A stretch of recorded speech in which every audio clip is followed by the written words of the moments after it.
What's good? What's good? We can hear you. Hey, what's up, guys? Chilling, man. Yo, what's up, Raz? That's good, dude.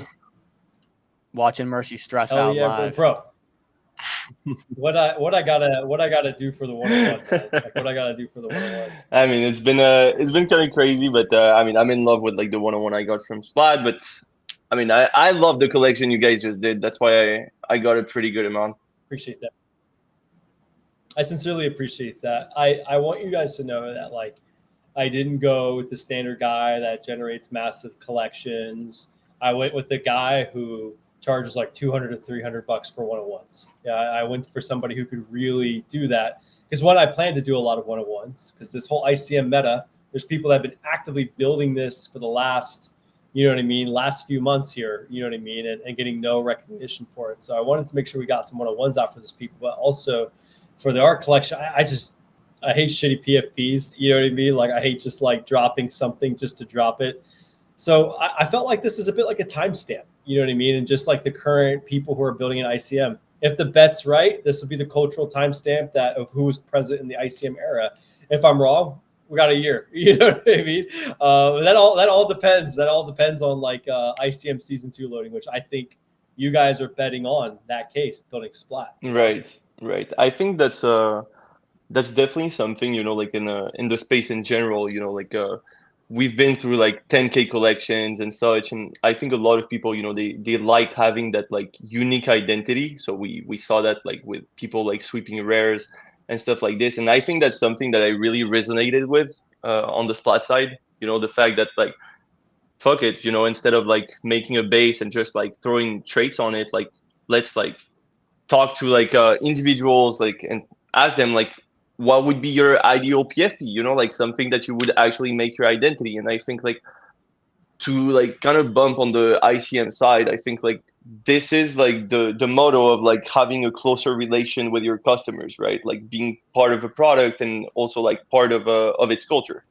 So I mean, definitely resonate with what you guys are doing. I sincerely appreciate that, man. For what it's worth, and I think you can probably relate to this too, Raz. Like ICM.run, I started months ago as a very passionate project. I had already incubated a project. God, I gotta keep my mouth shut. I can't say what happened with it, but something crazy happened, went really well, and I wanted just to run it back. I fell in love with the incubation process from it. I just wanted to run it back. So I contacted like 2 or 3 people. I started contacting all the really smart people in my network like 2 or 3 months ago. I was like, guys, this ICM stuff is not little. It's going to get really big, and it's only going to get bigger. And I contacted like 100 smart people in my network that I knew. I got like 8 responses. And like those 8 people have already been on this stream for what it's worth. Maybe one person hasn't, and dude, I initially was just planning to do this DAO with like 8 smart people of my friends and maybe 20 of their friends combined. We were going to incubate some projects. I wasn't expecting so much interest on the front end. I was expecting to create a use case, which would attract all of this attention. Conveniently, like all things in crypto, timing hit perfectly. Project Crypto drops days after I drop ICM.run. All the people, 100 people I hit up, all hit me back, like all in one night, basically, over the course of a night. And, what's that ICM thing you're talking about? And then, obviously, I started putting the pieces together. And the main thing is with ICM.run, I really just wanted to make sure, one, these ICM teams need distribution. The ICM trading base is probably the most fragmented trading base that exists. They're all just like everybody's trading these utility coins. They're all in their own little world. So we basically whitelisted every single ICM trading community for this PFP collection. That's what you see mostly in this collection at the moment. All the whitelists were all just ICM traders, which is 2,000 people. Should be fair, not a lot of people. If we're all being very honest with ourselves, it's still a very small ecosystem. But some of these people are very serious about this and are putting some serious capital up for these coins, and they're not like 20-second traders. I always wanted this just to be like a nod to the people who are here. Like I wanted the PFPs and the drop just to be a nod to the people who've been here, that are here. Basically, everybody you see in the DAO are the people who've been here in the DAO. You know what I mean? For whatever it's worth, before the DAO got started. And I obviously really respect a lot of what you guys are doing with SPLAT. I've been obviously keeping up with it because of Adam. I've met him on enough spaces, and I think maybe in an in-person event at one point or another. That I started paying attention to him because I could tell like he understood game. I could tell Adam understood culture in this space and how much like you really can't acquire purchase culture. You can only create nods to it. You know what I mean? And like allow people to find it if it exists. I really like that. That's what you guys done with Splat. You guys are building a really good cultural IP there that I even see it in just like all the different ways it's coming together. You know what I mean? Even as like an AI character too, which I'm sure you guys have plans for. And I need a plush. Like it's non-negotiable, bro. Like I'll literally chop my toe off to get a fucking like Splat plush. I'm not gonna lie. My girlfriend, I showed her the IP and she goes, "I need a plush." Like she goes, when's the squishable partnership happening? Like type shit. Like. You know, that's actually like Adam to me is like that's why they're like the genius in like this dude is the fact that like aside of like the the vision that he had for the product and such, it's also like the strategic side, right? Like he has a lot of experience. I'm a nerd, like personally, I come from like crypto mining, DeFi, and I completely like resonated with the aspect of like one building an IP that is user friendly in a sense, but that's friendly enough so that like the people that are scared of AI today, they can actually like look at this character and not directly think, oh, tech product, right? Because right now, like if you look at like most of like the AI Web3 based product, it's you forget the logo like 10 minutes after you're on the platform. But like keeping that like kind of pudgy penguin playbook where you build like emotional attachment to the character is, in my opinion, is key in like every product, right? Like something that's recognizable that people connect with like emotionally, and having an actual like massive product with like a huge use case that's scalable. That's why like I think Splat like has a real shot at like becoming something massive like over the months, the years. And I think it's a product also that adapts like to multiple cycles, right? Because the reality is that I have tons of like my friends that are like stock traders, investment bankers and such, and they always say the same thing. Like, I wish you were with me like 24/7, right? Because sometimes I send them plays. I taught them like back in like 2019, 2020, like when I started mining, I told everyone, hey, like get a miner and stuff like this, but like they didn't know how to set it up. But now, like with Splat, in my opinion, you have the opportunity to have like that actual like kind of like sidekick that's with you. And if you have like a question, and no question is dumb at the end of the day, we all started crypto not knowing shit, literally, and it's so taboo to not know how to trade. Like it's like people really like dunk on people who like everybody wants to pretend like they're the top trader, they know how to trade, they have the education, but the truth is like I will be using Splat. I'm not like it's, think about like the edge case too of like a coin just drop, like who's gonna like draw the fib on the fucking chart right in the moment, right? But if you have something like Splat right there that can just in real time recognize that this is a new coin, in real time detect it. Imagine when you guys start generating like MCPs with what you guys are building too. Like a lot of people don't see that yet, like AI and trading and how it'll interact yet, but I can tell just by the I've gotten access to the Splat interface. Shout out Adam. Sorry if I'm blowing up your trap, Adam, my bad. But like, I got access to it, and this is like for once, literally for the first time I've ever seen an AI integrated with trading where I went, okay, these guys clearly understand traders. Like they like a lot of AI trading products try to like market towards like AI guys. Like AI guys are not traders, boys. Like they're not the same. And traders don't give a fuck about any technology unless it gives them like a 0.001% lead time or like some type of edge in the trade, right? So the one thing that you guys have done really good is you guys have presented those cases very, very clearly. And it's very obvious that you guys understand that first. It feels like just from the product side that you guys are traders first. And this is a product that you guys wanted and had to build because you wanted it. Right. Like, I mean, at the end of the day, that's kind of what's interesting in like how like, it's organized, like in the sense that like, we're not devs, like the people that have like helped like contribute to the like building Splat, and like the people that have advised like to building Splat, we're all traders in some way. And the good thing is like we come from different sectors of the industry. Like I specialize in DeFi. I have my background, like I trade, but the reality is like I'm more of a DeFi guy. Like I love like farming protocols, like exploiting like protocols and stuff like this. But the reality is that you have EB, that's, I mean, probably one of the top 5 NFT trader of all time. He has like an insane track record, and Adam, who's like, he's one of the best like meme coin trader of like the last like 5 years. Like the guy has spawned like every early narrative. He has caught them and everything.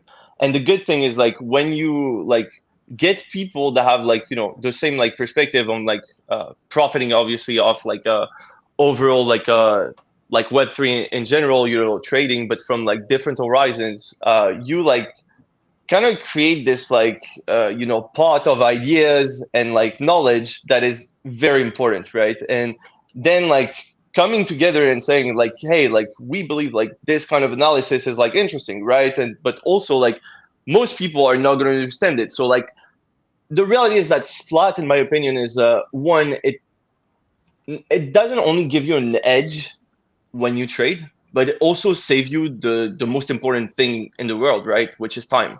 Because at the end of the day, I can do my TA every day. Like I know how to do TA. Do I want to do it? No, I obviously don't want to do it.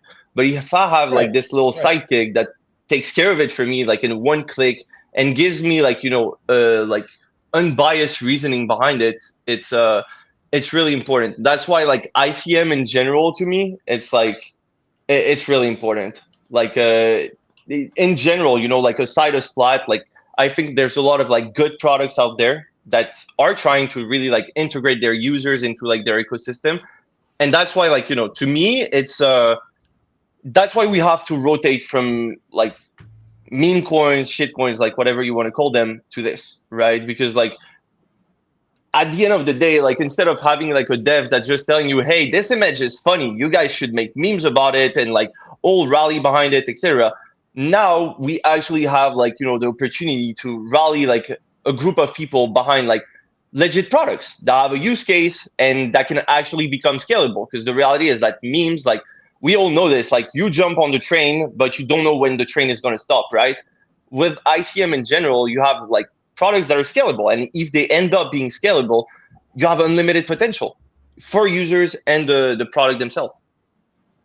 We did a full interview with Adam on SPLAT, and it's what you guys are doing to incentivize, platform usage and, the technology you're building with AI.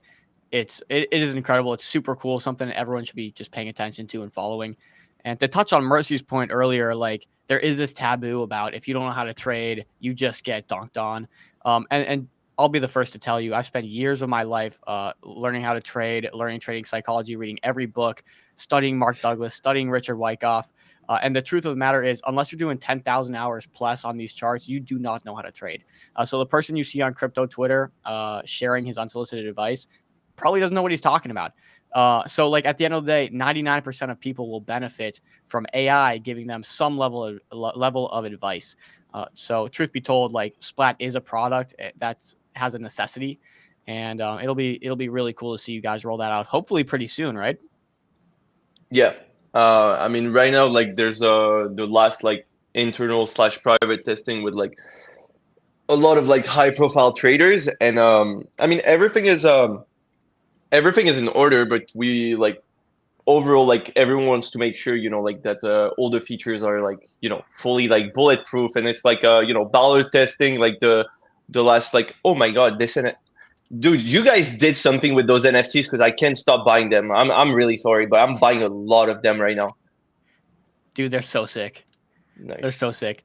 I don't want to. I'm a little bit like upset. I did sweep closer to 0.2. I swept around 0.3. I put some. I'm going to put them into the treasury of the DAO. Cool. I have 2% now. I'm about my this. We have a gosh. team supply. We have a team supply, and we have a promo supply. Probably if I get the permission from Dreadsong, I'm probably just going to put the team supply, not burn it, but we'll put it in the DAO treasury so it'll be claimable at the end of the DAO as well. Hopefully that'll take some circulating out a little bit, You can consider mine burned because like I'm the biggest bag holder you'll ever meet. I love like to be honest, dude. Like I really like them, and I think it'll be good. I think you'll like back holding these. I don't like to oversell value of things that I know are good because it takes all the sizzle away from the steak, but. I'm not going to tell anybody to sweep this floor. All I'm going to tell you is just we'll see what happens. Like if you faded the launch, you faded the whitelist, you probably are a little mad right now that you did. If you faded like that we weren't going to ship good utility for the NFTs, be my guest.